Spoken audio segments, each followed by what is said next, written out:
So as I mentioned before, we're just going to work through a basic crash course, or the basic crash course, to create a simple platformer.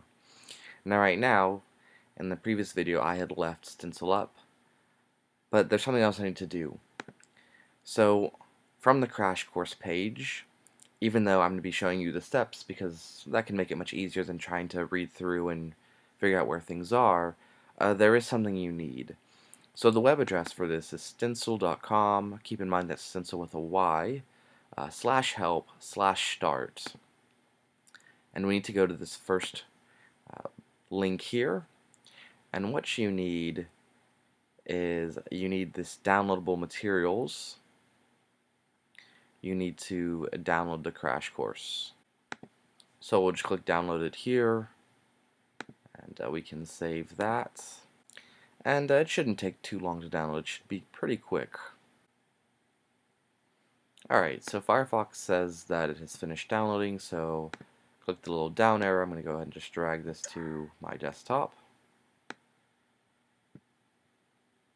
I can close that, and I'm just going to minimize that.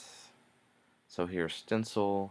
I need to unzip this, so I'll just double click it. Now that I have the unzipped crash course, that means I no longer need this zip because the zip is just the crash course. So we'll throw that away. And this needs to go into my games folder for Stencyl. So the easiest way to make sure that you know exactly where the games folder is for Stencyl, depending on which install you have, it could be in one or two different spots. Just make sure you have Stencyl open, and we're going to click here on the View Games folder. And so there we have games, and this is where Stencyl is saying that it is pulling for the games. So we're just going to drag our Crash Course Kit folder into there. Alright, so let's go back into Stencyl, and we see this click here to create a new game, or to create a game. We also see the create a new game up here, and it shouldn't matter which one you click on.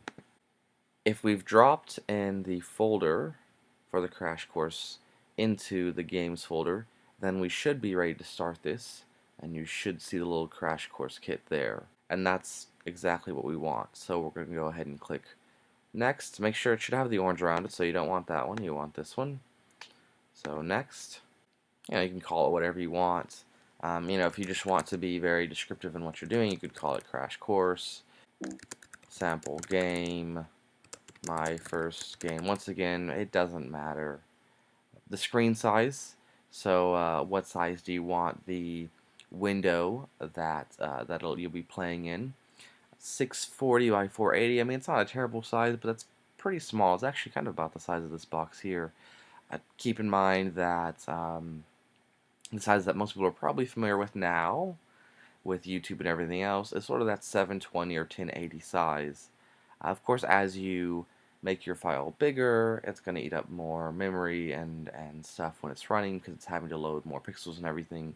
So, don't go crazy with that. As your first game, it's probably a good idea to keep it as the default. You can always make another one later and see how that works, but I would keep it at the default for now, just so that it works the way that it's supposed to, and that there's not any complications with choosing a strange batch of numbers or something too large. Alright, so we'll click create, and here's what we see. At this point, things might be a little confusing because you're kind of like, well, what do I do? And that's the point of these videos. So this is where you should be now. If this is what you see, great. In the next video, we'll continue the crash course. And so, yeah, that's part 1.